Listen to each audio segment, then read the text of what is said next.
Vous avez, je suis sûr, certainement reconnu le début de ce magnifique prélude, un des plus beaux du cycle des préludes de Debussy, la cathédrale engloutie, que nous aurons le plaisir de travailler aujourd'hui à nouveau avec Tomoaki Yoshida. Bonjour. C'est la deuxième fois. Voilà.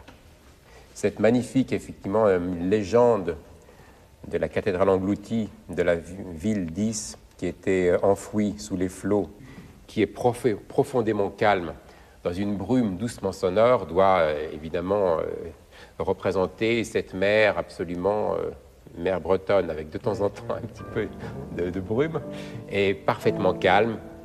Et petit à petit, évidemment, on voit la flèche de la cathédrale émerger, et ensuite, évidemment, toute la ville redescend et est enfouie sous les flots, et la fin se termine avec un calme absolument parfait, sans une vague.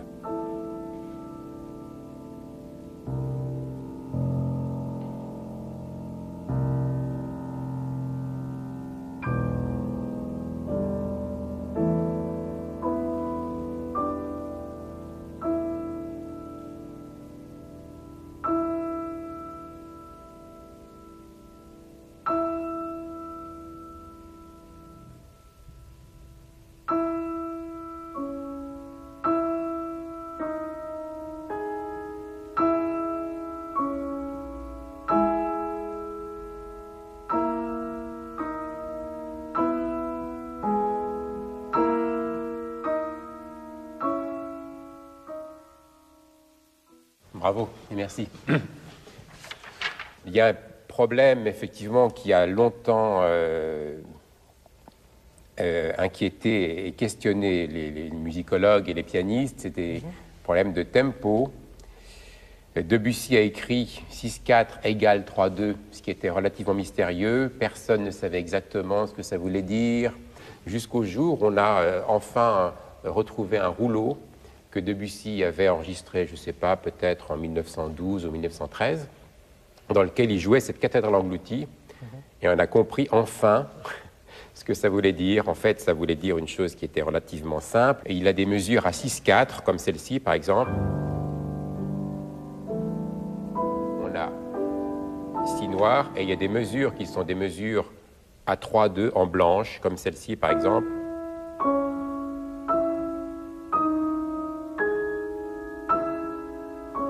C'est-à-dire que les nouvelles valeurs, les nouvelles blanches sont égales aux noires précédentes. Et ensuite, quand on revient à une mesure à 6-4, c'est le contraire. C'est-à-dire que la noire est égale à la blanche précédente. Ce qui donne évidemment une unité tout à fait retrouvée à cette cathédrale engloutie. Et évidemment, donner quand même un petit peu de lumière au premier accord.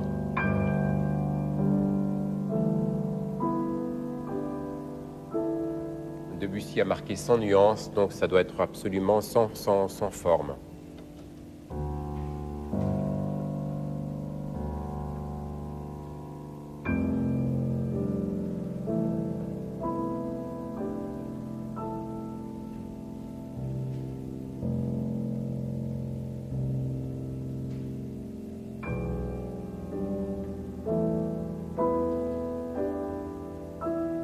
Petit à petit, un peu de mouvement se prépare. Debussy a marqué doux et fluide maintenant.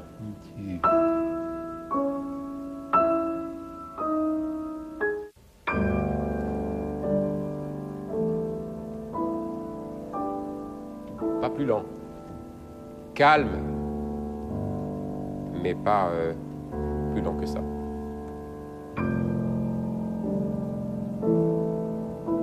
Oui. Là, d'un point de vue absolument technique, si jamais on veut, il a marqué évidemment un phrasé, mais on ne peut pas le faire parfaitement legato. C'est très difficile de le faire parfaitement legato avec les doigts. Si on veut que les accords soient ensemble, il vaut mieux relâcher.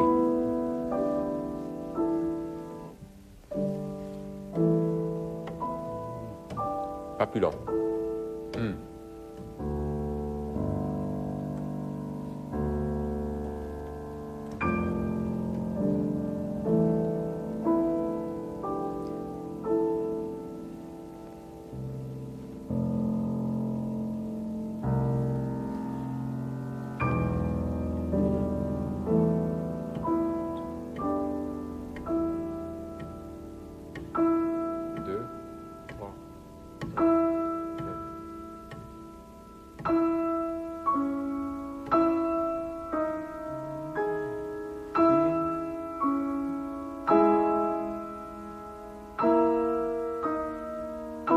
là, encore une fois, le problème de la pédale se pose, c'est-à-dire que si jamais on le fait trop sec, ça ne va pas. On est encore, bon, d'un point de vue, là, la vide, tout ça est encore enfoui, donc c'est liquide.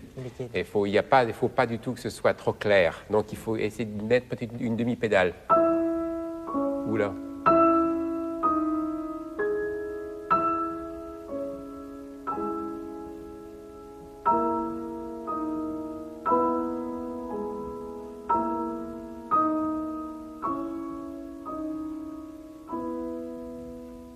Il y a un contrôle de la sonorité qui est évidemment une des difficultés majeures de cette cathédrale engloutie.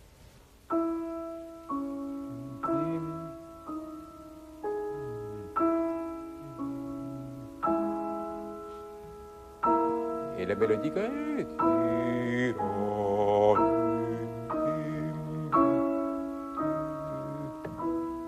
deux, trois, quatre, cinq, six, sans bouger, sans rubato, sans rien.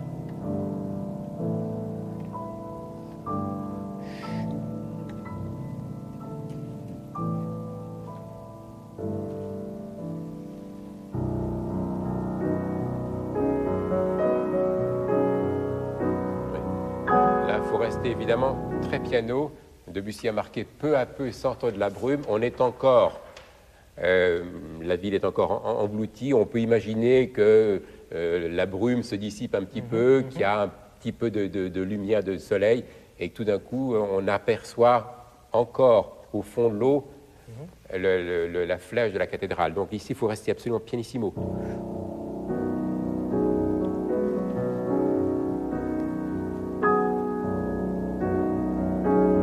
Un peu plus maintenant, ça l'air.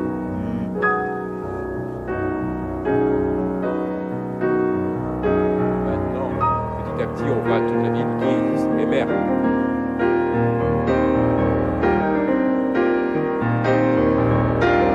Sans presser du tout.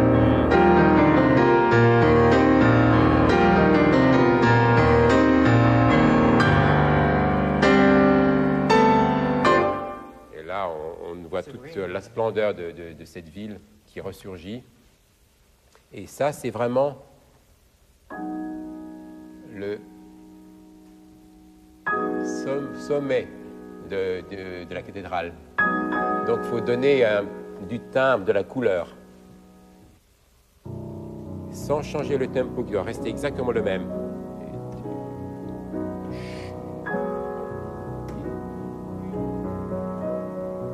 Un peu plus.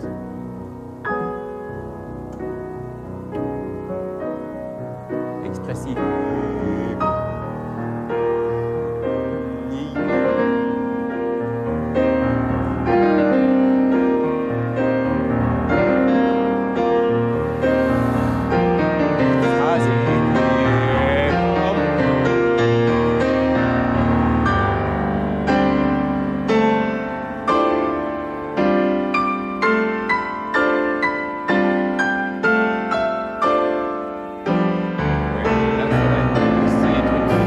Sonorité assez lumineuse.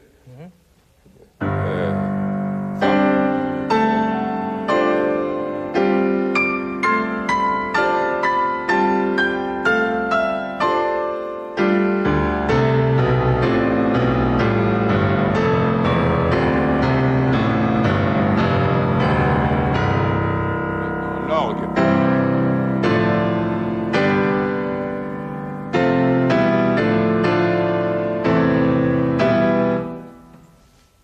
Les grandes orgues de cette cathédrale qui enfin peuvent résonner. Grandi. Oui.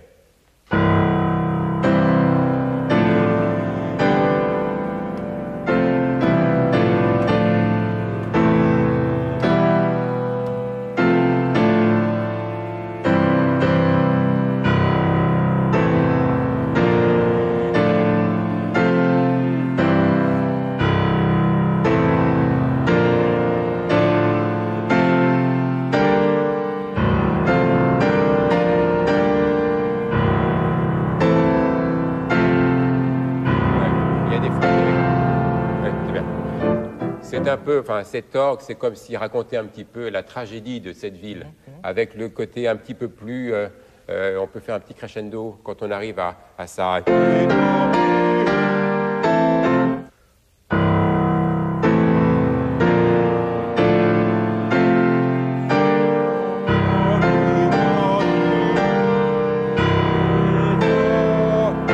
Disparaître un peu, partir un peu. Les cloches vers le haut.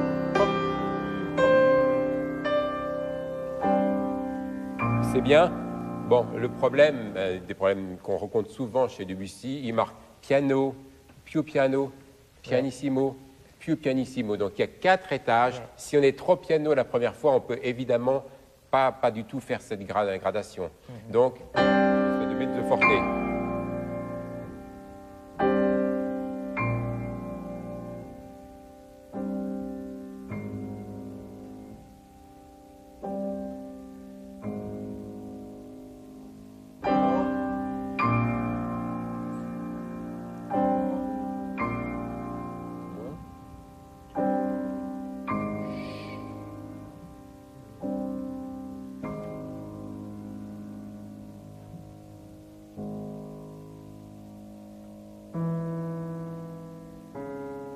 Expressif et concentré. Vraiment, on doit sentir effectivement la douleur.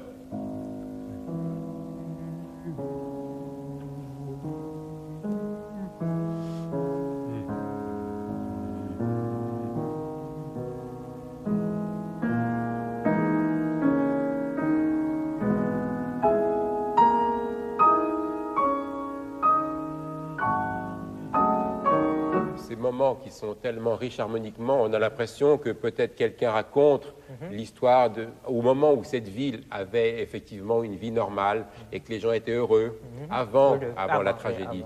Donc il faut que ce soit extrêmement expressif. Intérieur, mais quand même avec un peu de timbre.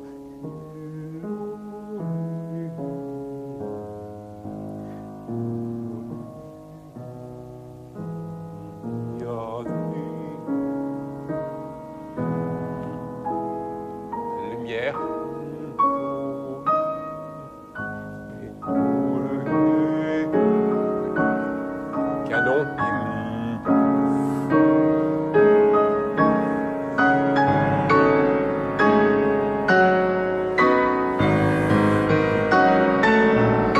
Ça, il faut pas, d'un point de vue strictement plus technique, il ne faut pas ralentir le tempo. Et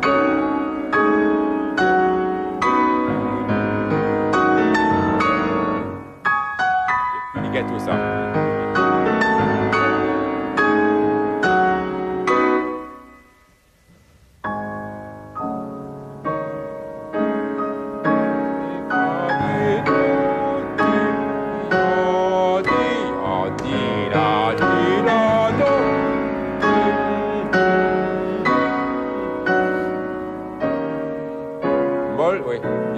Molto diminuendo, ça veut dire qu'il va falloir diminuer beaucoup. Ça ne veut pas dire que c'est piano. On est encore plus présent ici, plus douloureux.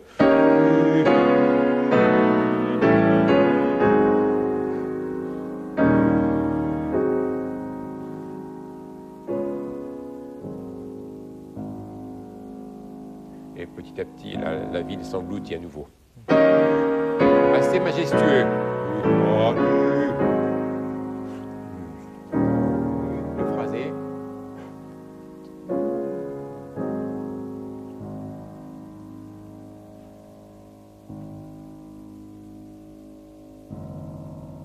Ça, voilà, comme l'espèce de tocsin qui rappelle finalement la tragédie de cette ville tout de suite.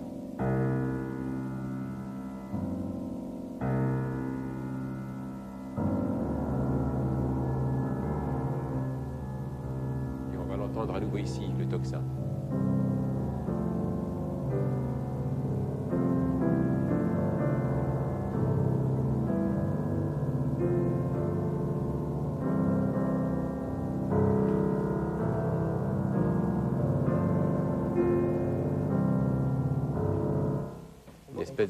Oui, mais légèrement, pour qu'on entende un petit peu cette espèce de tocsin qui disparaît comme ça, enfoui.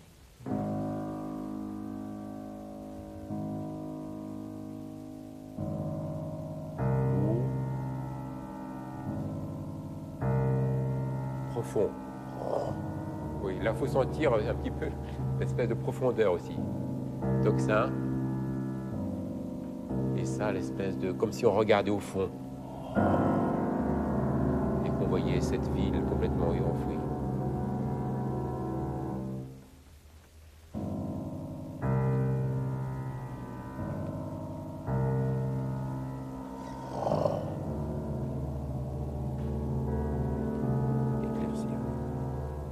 Même tempo.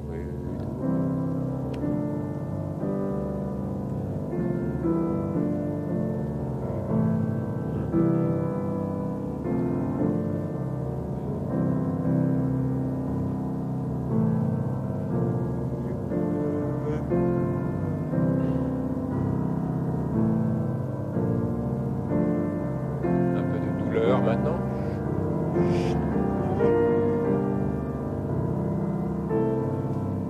Maintenant, tout devient parfaitement calme. Il n'y a plus rien, on ne voit plus rien. Tempo.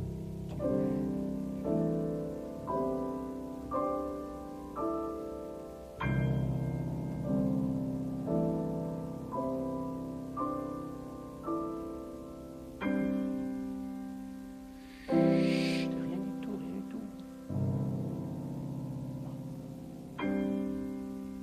Encore moins fort.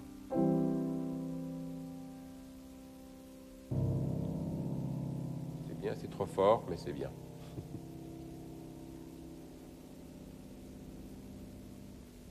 Voilà.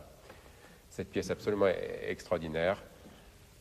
Et ben voilà, elle est enfouie jusqu'à la prochaine fois que quelqu'un la jouera et qu'elle va à nouveau sortir du fond de la mer. Merci Tomoaki. Merci.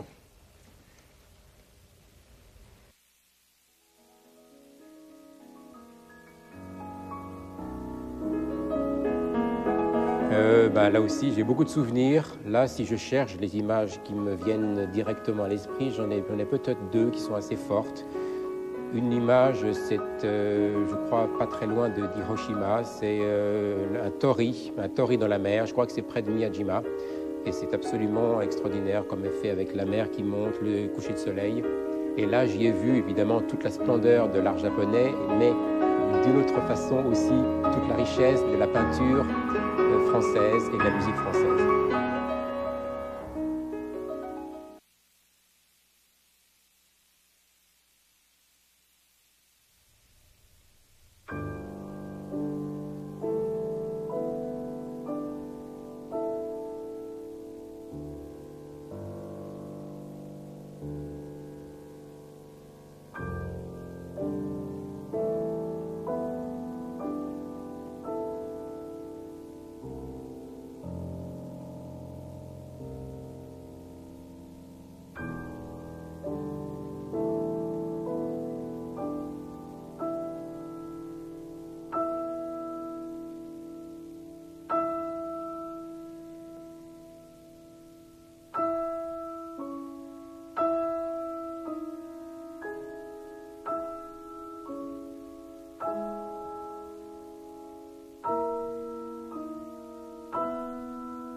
ミシェル・ベ